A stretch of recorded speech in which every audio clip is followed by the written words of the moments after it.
Malam itu terasa lebih dingin dari biasanya.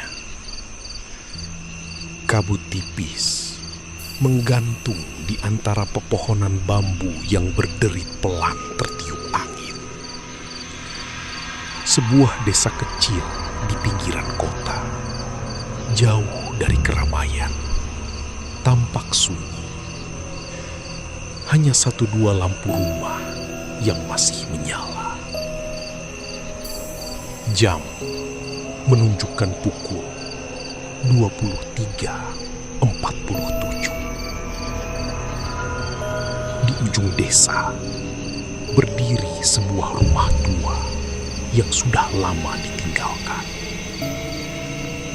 Dindingnya kusam, catnya mengelupas, dan pintunya sedikit terbuka, seolah mengundang siapa saja yang cukup berani untuk masuk. Konon, rumah itu bukan sekedar kosong.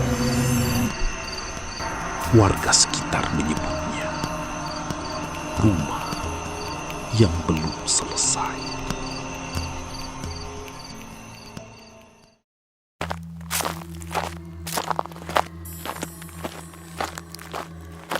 Malam itu, 3 orang pemuda berdiri di depan rumah tersebut. Raka, si nekat, suka tantangan. Dion, skeptis tapi mudah panik. Bayu, paling tenang tapi sebenarnya paling peka. "Ini tempatnya?" tanya Dion. Suaranya sedikit bergetar. "Iya," jawab Raka santai. "Katanya di sini sering ada pocong kelihatan." Bayu diam. Matanya menatap pintu rumah itu lama. "Rak, kita serius mau masuk?" Bayu akhirnya bicara pelan. Raka tersenyum tipis. "Konten YouTube, bro. Ini yang bakal bikin channel kita naik."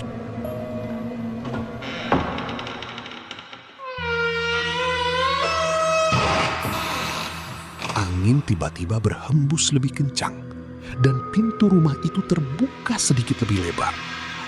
Dion langsung mundur selangkah. "Itu tadi kamu yang buka?" Raka menggeleng.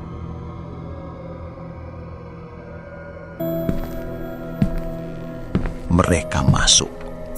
Udara di dalam rumah terasa lembab dan dingin menusuk. "Kenapa dingin banget ya?" Dion memeluk tubuhnya sendiri. Bayu menatap sekeliling. Bukan dingin biasa.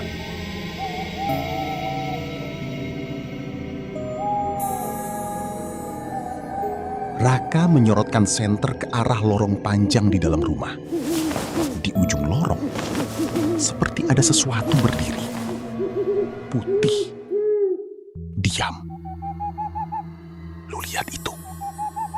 Raka berbisik. Dion langsung menoleh cepat. "Apaan?" Senter berkedip. Dan saat cahaya kembali stabil, kosong.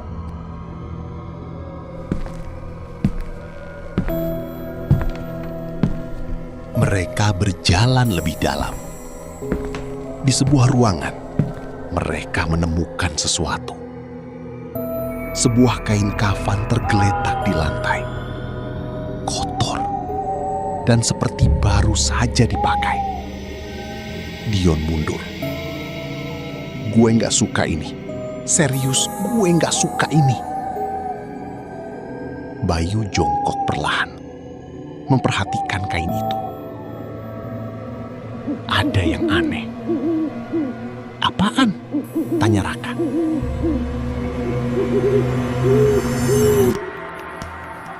Bayu menelan ludah. Ikatannya belum dilepas. Dalam tradisi, pocong adalah arwah yang belum lepas karena tali kafannya belum dibuka. Dan itu artinya dia masih terikat. Mereka semua terdiam. Lu denger itu?" Dion bergerak. berbisik. Seperti ada sesuatu melompat perlahan di atas mereka. Raka mengangkat senter ke langit-langit. Dan tepat saat cahaya menyentuh kayu di atas, sesuatu jatuh. Dion menjerit. Di depan mereka berdiri sosok itu.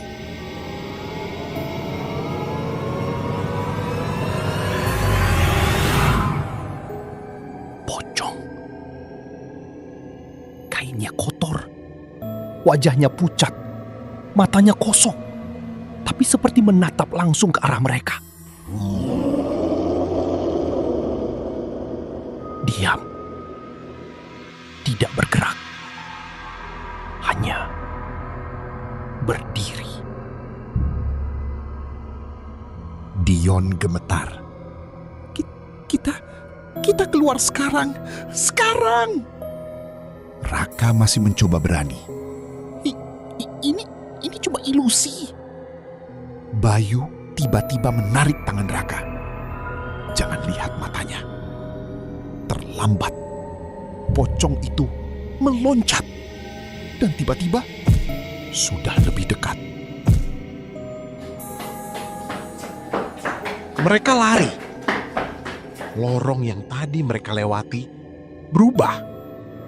Lebih panjang, lebih gelap. Ini nggak benar, ini nggak benar. Dion hampir menangis. Bayu berhenti tiba-tiba. Dia bukan mau nyakitin kita. Raka marah. Lu gila, dia ngejar kita. Bayu menatap ke arah suara itu. Dia minta tolong.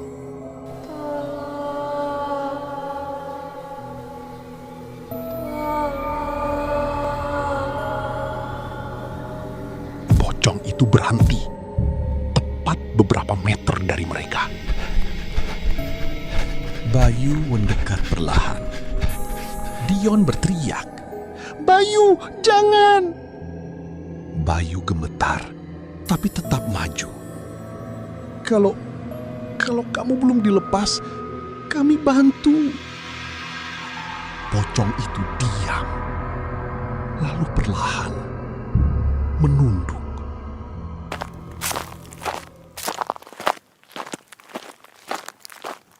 Di luar rumah, mereka menemukan makam tua. Tak terurus.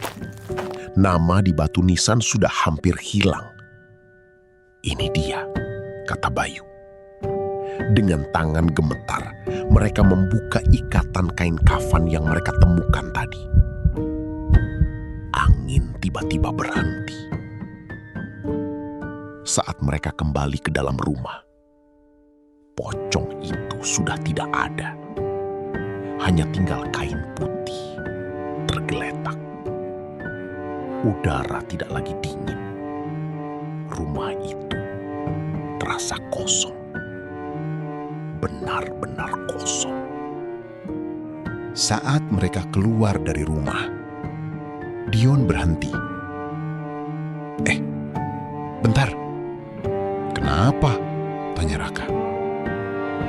Dion menatap ke belakang. Di jendela rumah tua itu, ada sosok lain. Bukan pocong yang tadi. Yang ini berdiri tegak dan tersenyum. Seperti berkata, terima kasih.